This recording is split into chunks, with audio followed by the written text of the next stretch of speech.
Hey guys, I'm Evan. Welcome to Country View Acres. So you can see behind me, we've got a brand new tractor on the property. This is a TYM 2515H for hydrostatic. And if you've been watching the channel for a while, you know we've been partnered with TYM tractors. That's how we got the T654 tractor, the one we've used to bale all the hay and everything for the last couple of years. It's really the tractor we've used for pretty much everything the last couple of years. And I'm happy to say we are continuing our partnership with TYM, and they ended up providing us this tractor to be able to use on our property. Me personally, I was actually looking for a smaller tractor. I was wanting something that was hydrostatic, that was easy for Rebecca to operate, and to be honest, I haven't even used this thing yet, and Rebecca has used it a few times already. But I was wanting one that was smaller so I can get into some smaller spots, some tighter spaces, and one that had a backhoe as well. So you can see we've got a backhoe attachment on the back. I've got a bunch of digging projects to do this year. So we got some power to trench in from the barn to the house. We've got the old well that we're hopefully going to develop and be putting in a bunch of water lines. And of course there's stumps and there's a bunch of other stuff that could be dug out. So there's a bunch of digging projects that we're going to use this tractor for as well. But I think it's going to be nice to have a smaller tractor just to do kind of those everyday tasks. Sometimes you don't need a 67 horsepower tractor to just do the daily stuff. So it's going to be nice having this tractor here on the property. So let me go ahead and give you a little bit of walk around. So I just looked at TYM's website, and this is listed as a 24 horsepower tractor with 21 horsepower at the PTO. And this is a big framed tractor. This thing is like 5 feet wide. And I think that fender, I just measured it, it's 4 feet to the top of that fender. So they use the same frame, I think up to 40 horse for this same frame. So this is a big size 24 horse. So when I went to pick this up at the dealership, they had never seen this model before. This was a Branson model. So TYM bought Branson tractors last year, and they have renamed the Branson tractors TYM, so that my TYM dealer has not seen these Branson models. And they said this is probably the biggest 24 horsepower tractor that they've seen. And they were pretty impressed with it. They ended up ordering 2 of these so that they could sell them on their lot. So this is originally a Branson 2515H, and now it is owned by TYM. And so if you have the Branson 2515, this is basically the exact same tractor. So why would you want a large frame 24 horsepower tractor? Well, the large frame I think is going to make you more stable, especially on like hilly and uneven ground. But the big impact is going to be to the loader. The loader is just bigger. So most 24 horsepower tractors are around 4 feet wide, and this one is 5 feet wide. That bucket is 62 inches wide, so you're going to move a lot more material with the bucket. And then the loader I think is just bigger overall too. It's got a 2,200 pound lift capacity at the max height of 8.5 feet. But why would you want a small engine on a large frame tractor? Well, one, the smaller engine is going to be more cost effective. It's going to be a lower price to buy the tractor. And 2 is it's not going to have any of the emission controls. So it doesn't have any DEF fluid that you have to add to it. It doesn't have a regen cycle. And I personally like that I don't have to continually buy exhaust fluid for it or have to stop and do a regen cycle. So I do think that you know, the 24 horsepower engines definitely have their benefits. So one option I requested on this tractor was a third function on the loader, because I would like to still be able to use the grapple and grab things with the loader. So they did add one. Now I wouldn't call this a true third function. This is what you call a diverter valve. So it's got this solenoid valve up here, and it basically diverts the hydraulic fluid from the tilt cylinders. It diverts them up here to your third function. So that allows you to still be able to use a grapple. You just can't tilt and open and close the grapple at the same time. But this is a way more cost-effective way to be able to add third function, because you're just modifying the hydraulics right up here on the loader, and then you just have a set of wires for the solenoid that run back to a push button. So the loader controls are mounted right here on the back of the loader, and the third function button is actually right there. You can't even tell it's there, but it's in the back of the joystick. So when you push that button, left and right. Instead of tilt, this is now open and closed for your grapple or whatever you have for your third function. So while I'm sitting here in the seat, we'll just go ahead and look at the controls. So over here you have the headlights right here. You have turn signals, and then you got the horn, which is very loud.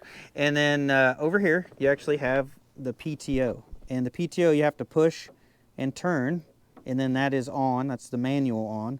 Or you push and turn, and this is auto. And then that basically, the PTO comes on and off as you lift and lower your arms on your 3-point hitch. And to stop it, all you gotta do is just press this, and then it snaps right back to off. So underneath the steering wheel, we've got the hazard lights, and then it actually has cruise control. So on the left side of the driver is the hydrostat speed control.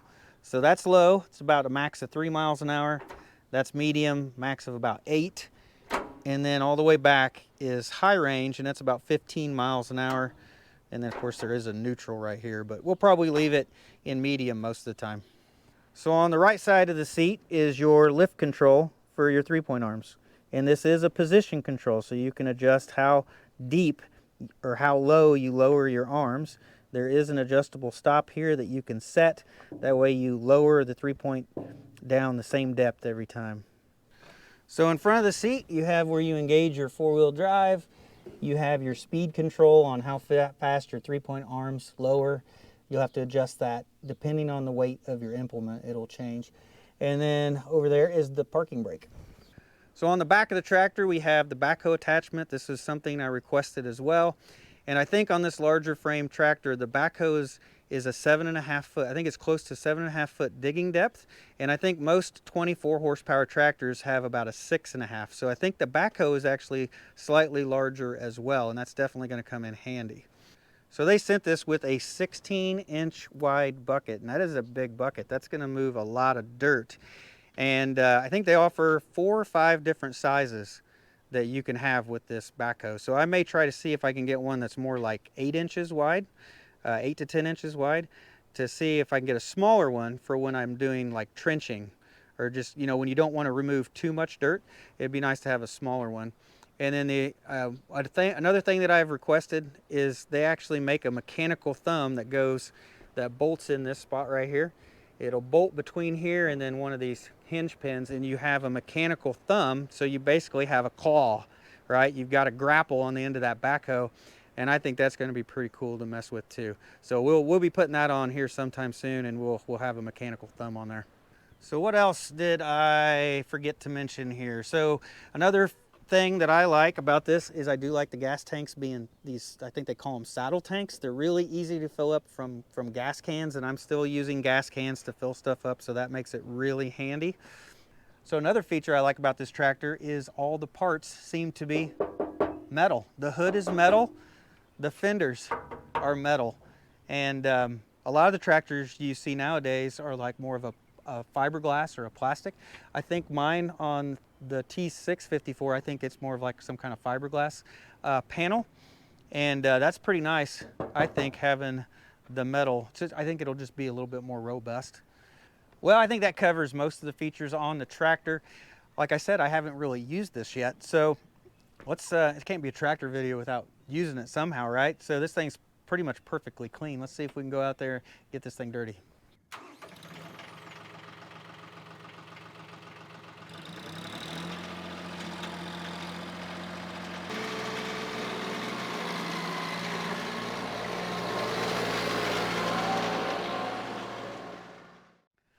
So here on the back of the workshop is our dog kennel area. This is where the dogs stay while we're at work. And on this side over here, it's actually very steep. It needs to be backfilled. And that steep side over there has an erosion problem that we need to fix. You can see that this is all eroded out, and you can actually see under the concrete there. That's not good. You can see under this side, and it has washed all this out, and it's starting to make a channel right down through here. And what's happened is we've had the same problem at that end of the barn, and the gutter plugs up right here, and for some reason it overflows and pours out of the gutter right here, pours on this, and it just erodes all that soil away. So I've got a pile of dirt right here, and we'll use the 2515. Hopefully we can pile all that dirt back up here, build that all back up the way it should be.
Well, I will say the loader operated really well. So we got all the dirt up here. Was able to actually pack it in on this spot too. So was able to at least get 2 spots that were eroding.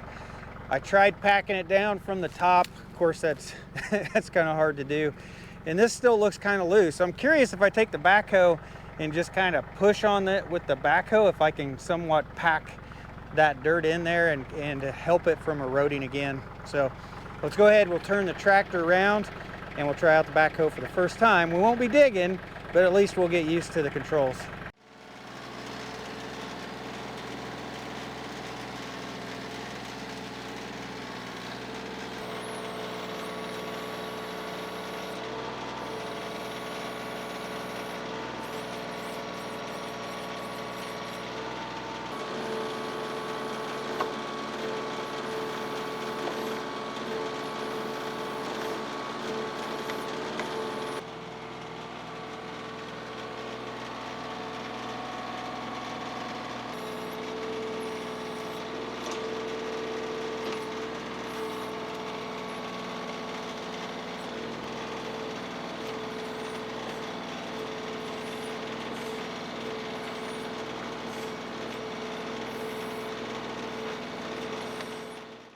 All right, we got these 2 places filled in, and I think that actually looks pretty good. I mean, it's not perfect.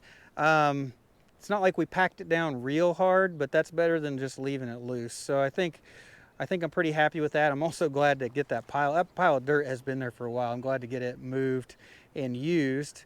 And eventually we'll come back here and we've got to backfill this with dirt and get this the proper grade. Maybe we'll do that this summer. Well, that was my first time using the tractor, and I will say the loader actually works really smoothly. So I was a little concerned that the loader controls were up here actually on the loader. I'm used to them being on like the side of the fender, so it's in a different spot. So it felt weird at first, and I thought it was going to be awkward, you know. But as soon as I started using it, it was just kind of natural. Everything worked well, and the actual controls I thought were really smooth. And the backhoe, it's been a while since I've used a backhoe attachment. I'll be honest with you. I've used a backhoe attachment several times, but take a little bit to get used to.